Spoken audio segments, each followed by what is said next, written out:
Now, as the Director General of UNESCO mentioned, late last year, the International Commission on the Futures of Education released a report urging us to reimagine education to equip learners with all they need to thrive in today's world. Well, to find out more about the recommendations of the report, let's now hear from the President of Ethiopia and Chair of the International Commission on the Futures of Education, Her Excellency Ms. Sahle-Work Zewde. Excellences, Mesdames et Messieurs les chefs d'État et de gouvernement, Monsieur le Secrétaire général des Nations Unies, Madame la Présidente du Conseil économique et social, Madame la Directrice générale de l'UNESCO, Mesdames et Messieurs.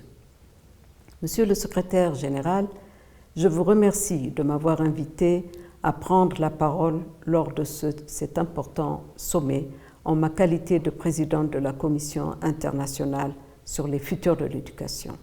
Il s'agit là d'une marque claire, on ne peut plus claire, de reconnaissance à l'égard du travail accompli par les éminents membres de la Commission et je vous en remercie.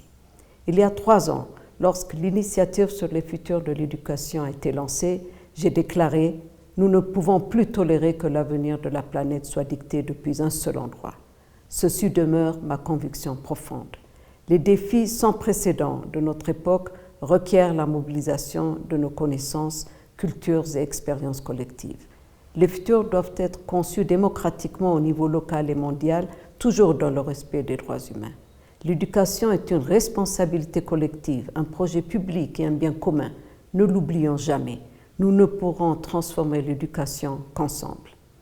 En tant que femme originaire du continent africain, continent dont la population est la plus jeune, je suis profondément convaincue que les connaissances et l'éducation peuvent littéralement façonner l'avenir en une seule génération.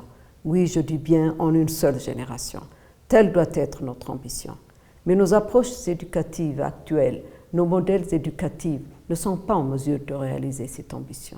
Nous devons transformer l'éducation à la fois pour corriger les exclusions du passé et façonner des futurs plus durables. C'est pourquoi nous devons libérer le potentiel transformateur de l'éducation. Ceci est le point de départ de notre rapport « Repenser nos futurs ensemble, un nouveau contrat social pour l'éducation ».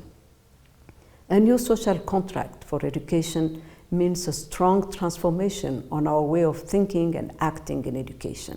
First, we need to think of education as a common good and a global responsibility. We can only fight COVID pandemic if everyone is protected. We can only fight the pandemic of inequalities if everyone is educated. We have a deep obligation to fully involve the whole society in decisions about the futures of education, and above all, the youth. It is through education that we reach across generations. Education is everyone's responsibility, not just school systems. That is why we need a new social contract. Second, we need to protect schools as unique and irreplaceable institutions, but at the same time, we must transform them, change their form. We need more open and diverse educational environments, new educational ecosystems that favor cooperation, curricula based on the knowledge commons, and a more collaborative teaching profession. Changing the form of the school implies changing pedagogy, the work of students and teachers, the relationships with knowledge and learning with cities and societies. Let us be clear, we are facing the greatest transformation in the history of education. Third, we need to radically change the decision-making process in education. Nothing will be transformed from top to bottom. We need to change our approach. We need to value the work, initiatives, and the experiences of teachers and schools and communities that around the world are shaping the futures of education. We need a strong, collaborative, socially valued teaching profession that is well educated and properly supported. The great work ahead of us implies this change of method, this change of perspective, so that different and more sustainable futures of education can flourish. For these transformations, we need the engagement of universities, a greater emphasis on innovation and research, as well as a global international cooperation based on the principle of solidarity and mutual learning. We need to stress education as a public and common good. We need to value inclusion and diversity. We need a new way of living with the planet, a new humanism which is more than human. We need to understand that education is always a relation between humans for the elevation of our common humanity. I am acutely aware of the many challenges that we all face, but there is no more pressing concern that the transformation of education at this particular juncture. If we are to rise to our responsibility with history, we must lead in creating a new social contract for education, one that duly allows us to reimagine the future together.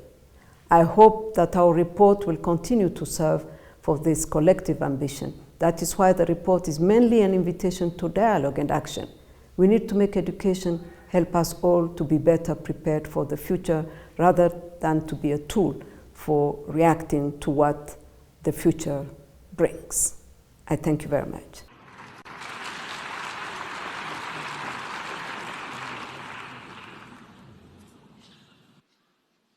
Our thanks to the President of Ethiopia for setting out why we need a new social contract for education.